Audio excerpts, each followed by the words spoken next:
Hello, BookTube, and welcome to another edition of Forgotten Poets. Well, this isn't as much of a forgotten poet as last week's, I think. This might be a bit of a cheat because he's associated with other poets that are not forgotten, and he's less so, but I think he's worth doing.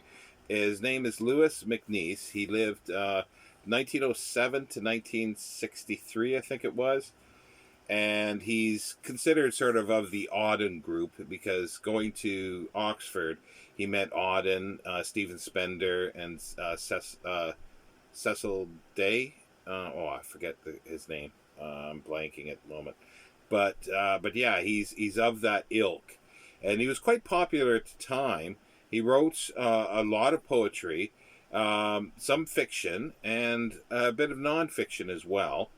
And for a time, he worked for the BBC, adapting sort of classics. I've got a book here somewhere of his plays that were done on the radio, classic plays. Like he adapted Aeschylus and a whole bunch of stuff for the BBC, well, for BBC Radio. And he did quite a bit of stuff at BBC, I think, other than just adapting plays as well.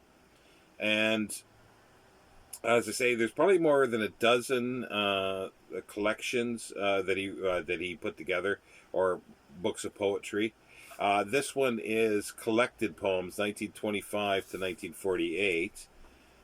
It was published by Faber and Faber in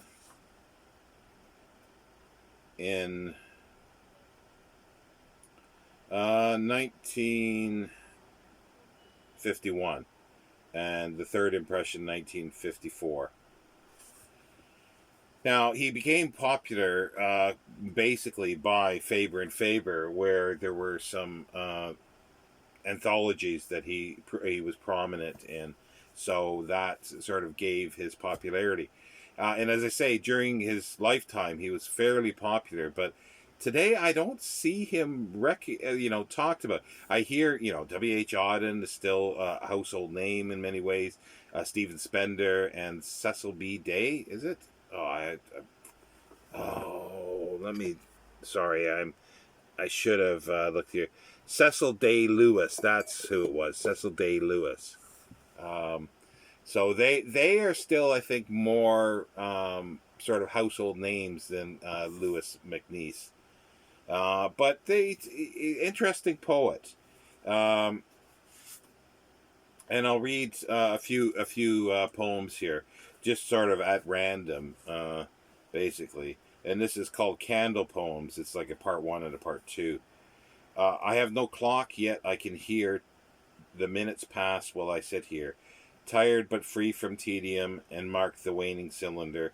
Tomorrow will be another day, and today and then be yesterday, to click the bonds of business from Saturday to Saturday.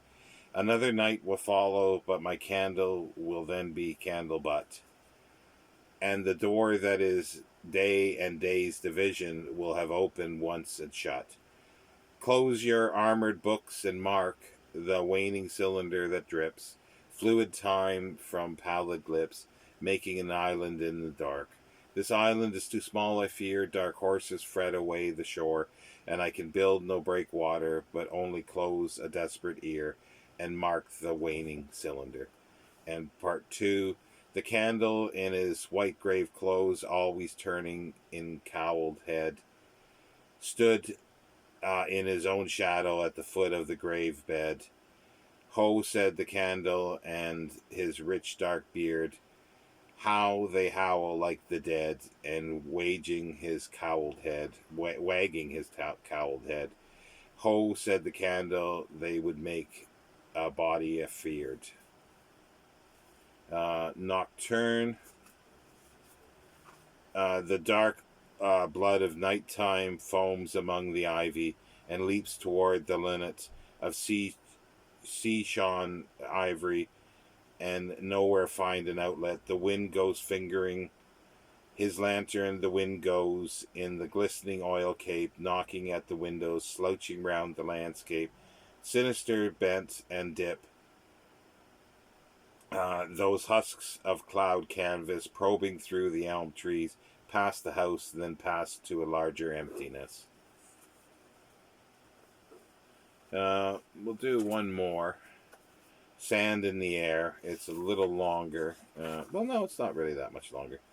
Books do not look at me. Clock do not stare. The fire's ashes fidget. There is sand in the air. Drums tell it's coming. The sandstorm that blows from the desert of darkness. Oh, the desert of darkness, where is the walking? Otherwise regular, quickening their beat. The marches of madness pick up their feet. Make for my table and the empty chair. The face is me where and why is she absent, leaving is empty. Dial her number, none will reply. In the shriveled world, is only I. Her voice is frozen, hangs in my brain, on the crags of memory. Oh, my dear, go away from the crags of memory. Let's see if I can just randomly find one later one here. That's too long. It's a pretty good one, though, called Trolls. The Trolls. The Conscript. Yeah, we'll do this one. And maybe another one, because that one's pretty good, too. Being so young, he feels the weight of history like clay around his boots. He would, if he could fly, in search of a future like a sycamore seed, but is prevented by his own necessity, his own yet alien, which, whatever he may plead, to every question gives the same reply. Choiceless, therefore, driven from pillar to post, exasperating his pedigree fulfilling, an oracle whose returns grow less and less, bandied from camp to camp to practice killing. He fails even so at times to remain engrossed, and is aware at times of life's largesse. From camp to camp, from Eocene to chalk, he lives a paradox, lives in a groove. He lives in a paradox, lives in a groove that runs dead straight to the ordinary disaster, so that in two dimensions he must move like an automaton, yet his inward stock vertically aspires and makes him his own master.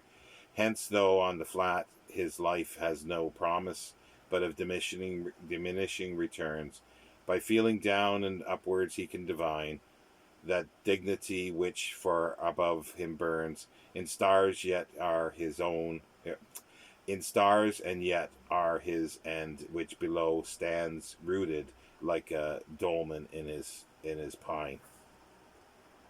Well, the next one's good too. The newsreel. Since Munich, what? A tangle of black films squirming like bait upon the floor of my mind, and scissors clicking daily. I am inclined to pick these pictures now, but will hold back till memory has excited from the blind drama its threads of vision, the intrusions of value upon fact and sudden unconfined wind of understanding that blew out from people's hands and faces undesigned, evidence of design, that change of climate, which did not last, but happens often enough, to give us hope that fact is a facade, and that there is an organism behind its brittle littleness, a rhythm of a meaning, something self-conjectured and half-divined, something to give way to and so find. So Louis McNeice, and that's your forgotten poet, sort of, for this week. Take care, Book 2. We'll see you next time.